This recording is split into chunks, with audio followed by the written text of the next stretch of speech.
अब यात्रा मध्य प्रदेश से निकलने वाली है। कन्याकुमारी में शुरू हुआ, केरला, कर्नाटक,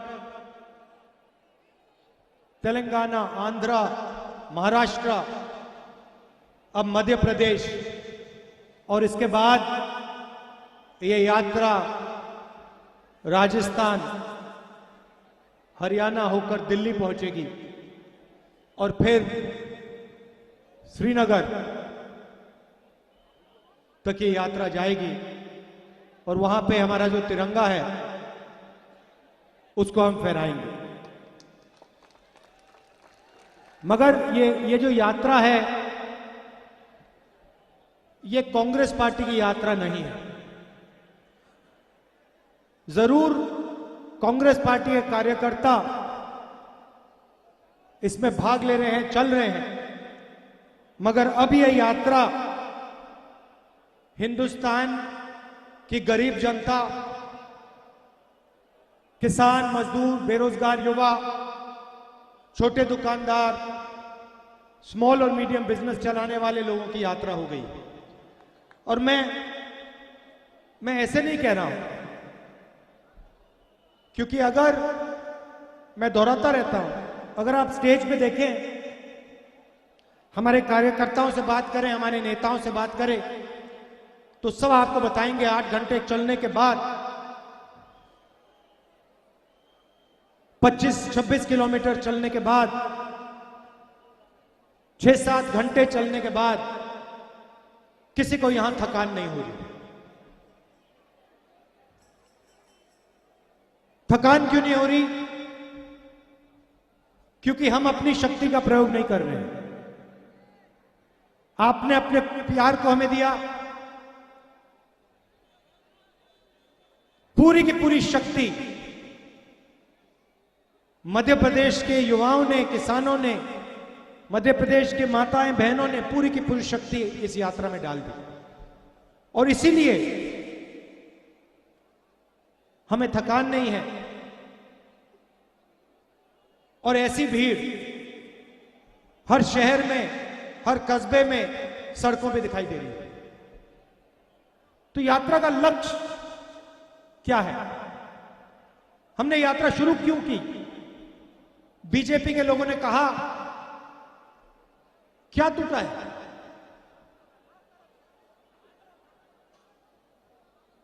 देखिए, सड़क पे मैं लाखों लोगों से मिला हूं, हजार क्या हजारों कहना चाहता था, मगर नहीं, हजारों से नहीं, लाखों लोगों से मैं मिला हूं, किसानों से, मजदूरों से, बच्चों से, सबसे। आप किसानों से बात करो, सीधा आपको 3-4 चीजें कहते हैं। यूरिया नहीं मिलता, डीएपी नहीं मिलता, जब मिलता है बहुत महंगा हो गया है। हम बीमा का पैसा भरते हैं, तूफान आता है, आंधी आती है, नुकसान हो जाता है, खेत बर्बाद हो जाता है, बीमा वाली प्राइवेट कंपनी मिलती नहीं है, ना इंटरनेट पे मिलती है, ना टेलीफोन पे मिलती है, सही दाम नहीं मिलता, हमारा कर्जा माफ कभी नहीं होता। और पूछते हैं किसान, पूछते हैं, राहुल जी हमें आप एक बात समझाइए, हिंदुस्तान के सबसे बड़े अरबपतियों का कर्जा माफ हो जाता है, बैंक के सामने लाल कालीन लग जाता है, और हमारा 50,000 रुपए का लोन, 1 लाख रुपए का लोन माफ नहीं होता। क्यों? हमने क्या गलती की? हम में क्या कमी है? ये हजारों किसानों ने मुझसे पूछा है। दूसरी तरफ आप युवाओं से बात करो, कहेंगे इंजीनियरिंग की, माता पिता ने पूरा का पूरा पैसा जो था उनके पास शिक्षा में डाल दी।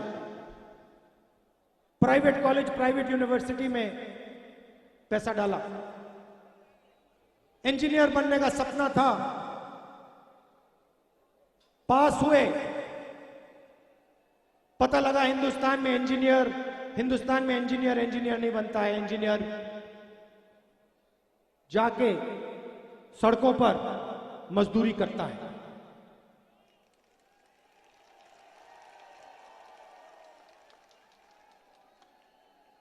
छोटे दुकानदारों से पूछो, कहते हैं राहुल जी, नोटबंदी ने, जीएसटी ने हमारे बिजनेस को, धंधे को खत्म कर दिया है। 2 दिन पहले छोटे व्यापारी आए, कहते हैं राहुल जी, रास्ता साफ किया जा रहा है, रास्ता साफ किया जा रहा है। मैंने पूछा किसके लिए, कौन सा रास्ता साफ किया जा रहा है? कहते हैं हिंदुस्तान के सबसे बड़े अरबपतियों के लिए रास्ता साफ किया जा रहा है, हमें उठा के परे किया जा रहा है।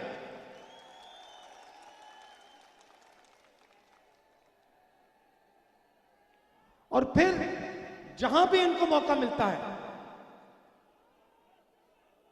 एक भाई को दूसरे भाई से लड़ाते हैं, एक जात को दूसरे जात से लड़ाते हैं, एक धर्म को दूसरे धर्म से लड़ाते हैं, स्टेट को लड़ा देते हैं। मैं आपसे पूछना चाहता हूं, परिवार में लड़ाई होती है, भाई भाई के बीच में लड़ाई होती है, तो परिवार का फायदा होता है या नुकसान? तो अगर परिवार का नुकसान होता है जब भाई भाई की लड़ाई होती है, तो फिर देश में जब भाई भाई की लड़ाई होती है तो फिर देश का क्या होगा, फायदा या नुकसान? एक तरफ कहते हैं हम नेशनलिस्ट हैं, हम देशभक्त हैं, और दूसरी तरफ नफरत फैलाते हैं, भाई से भाई की लड़ाई कराते हैं। और जो हमारी देश की रीढ़ की हड्डी है, जो रोजगार देती है, किसान, छोटे व्यापारी, स्मॉल मीडियम बिजनेस चलाने वाले, उनको खत्म कर देते हैं, रीढ़ की हड्डी को तोड़ देते हैं। मध्य प्रदेश में युवाओं को रोजगार नहीं मिल सकता। कुछ भी कर लो, कुछ भी कर लो आप, मध्य प्रदेश के युवाओं को, बाकी हिंदुस्तान के युवाओं को रोजगार नहीं मिल सकता। क्यों? क्योंकि सारे के सारे रास्ते बंद कर दिए। देखिए, ये जो इनके 2-3 उद्योगपति मित्र हैं, आपने नाम नहीं कहा, ये इनके जो 2-3 लोग हैं, मित्र हैं, ये हिंदुस्तान को रोजगार नहीं दे सकते हैं, इनकी बस की नहीं है। हिंदुस्तान को रोजगार छोटे दुकानदार, किसान, स्मॉल और मीडियम बिजनेस चलाने वाले लोग लाखों लाखों बिजनेसेस देते हैं। इन सबको खत्म कर दिया, बंद कर दिया, सबसे बड़ा रास्ता बंद कर दिया। दूसरा रास्ता public sector, railways, BHEL, HAL, ये रास्ता था।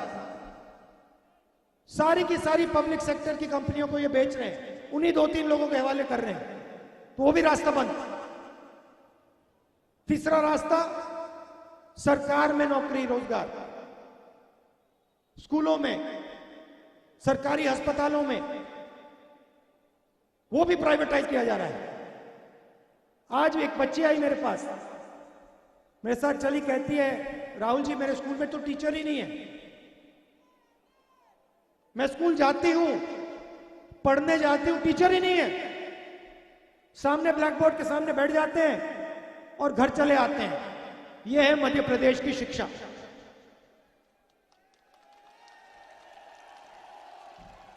अच्छा, बहुत लोगों से मिला हूं, एक पंडित जी आए, सुनिए, सबसे मजेदार बात आपको बताता हूं।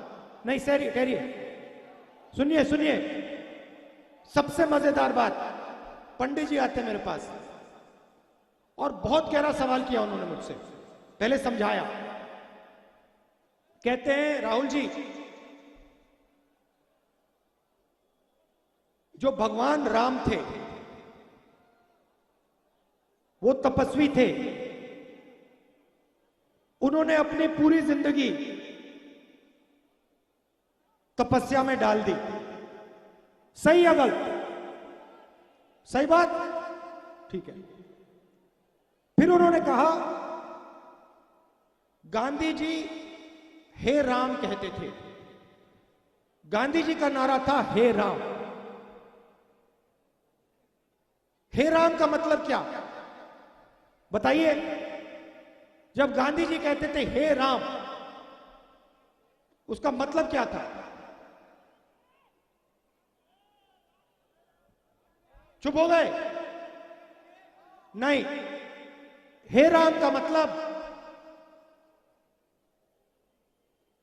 राम एक जीने का तरीका थे, एक जीने के का तरीका था। राम सिर्फ एक, भगवान राम सिर्फ एक व्यक्ति नहीं थे, एक जिंदगी जीने का तरीका था। प्यार, भाईचारा, इज्जत, तपस्या, उन्होंने पूरी दुनिया को दिखाया, जीने का तरीका दिखाया। और गांधी जी जब हे राम कहते थे, उनका मतलब था जो भगवान राम है वो भावना हमारे दिल में है और उसी भावना को लेकर हमें जिंदगी जीनी है। ये है हे राम। दूसरा नारा फिर उन्होंने कहा, देखिए एक नारा हे राम, सुनो सुनो, डिस्टर्ब मत करो। एक नारा हे राम मतलब जिस प्रकार से भगवान राम ने अपनी जिंदगी जी, जो उन्होंने तपस्या किया, जो उन्होंने समाज के लिए काम किया, जो उन्होंने प्यार फैलाया, भाईचारा फैलाया, वैसे ही अपनी जिंदगी जीना। दूसरा नारा जय सिया राम, जय सिया राम। अब जय सिया राम का मतलब क्या है? यह पंडित जी ने मुझे बताया, सीखा हूं मैं, यात्रा पे बहुत कुछ सीखा हूं। जय सिया राम का मतलब क्या है? दिग्विजय जी ताली बजा रहे हैं। जय सिया राम का मतलब जय सीता जय राम। मतलब क्या कि सीता और राम एक ही हैं, सीता और राम एक ही हैं। इसलिए नारा है जय सिया राम या जय सीताराम। सही? मतलब जो राम के जीने का तरीका था, जो उन्होंने सीता के लिए किया, भगवान राम ने सीता के लिए क्या किया आप जानते ही नहीं हो क्या? क्या किया? जाके सीता की इज्जत के लिए, सीता के लिए लड़े। सही? तो जब हम जय सिया राम कहते हैं, हम सीता की याद करते हैं और समाज में जो सीता की जगह होनी चाहिए उसकी आदर करते हैं। सही? जय सिया राम या जय सीताराम। तीसरा नारा जय श्री राम, उसमें हम राम भगवान की जय करते हैं। पंडित जी ने मुझसे कहा कि आप अपनी स्पीच में पूछिए कि बीजेपी के लोग जय श्री राम करते हैं मगर कभी जय श्री राम और हे राम क्यों नहीं करते?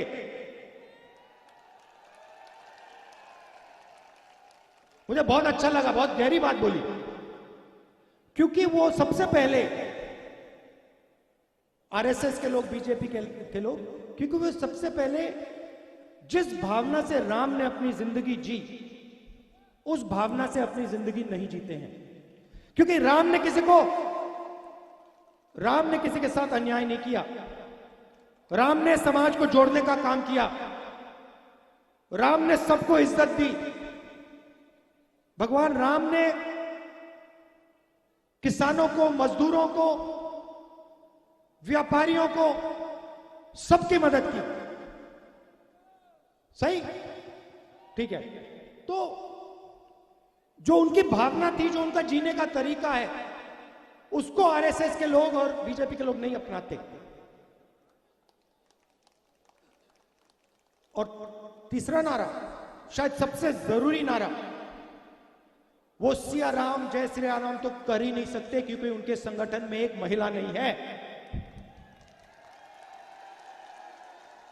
तो वो जय सिया राम का संगठन ही नहीं है, क्योंकि उनके संगठन में महिला तो आ ही नहीं सकती, सीता तो आ ही नहीं सकती। सीता को तो बाहर कर दिया।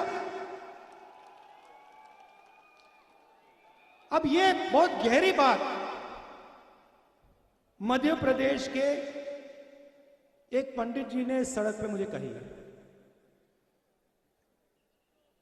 कैसी लगी आपको? बढ़िया लगी? तो हमारे जो आरएसएस के मित्र हैं, मैं उनसे कहना चाहता हूं, जय श्री राम जरूर, जय सिया राम और हे राम तीनों का प्रयोग कीजिए और सीता जी का अपमान मत कीजिए।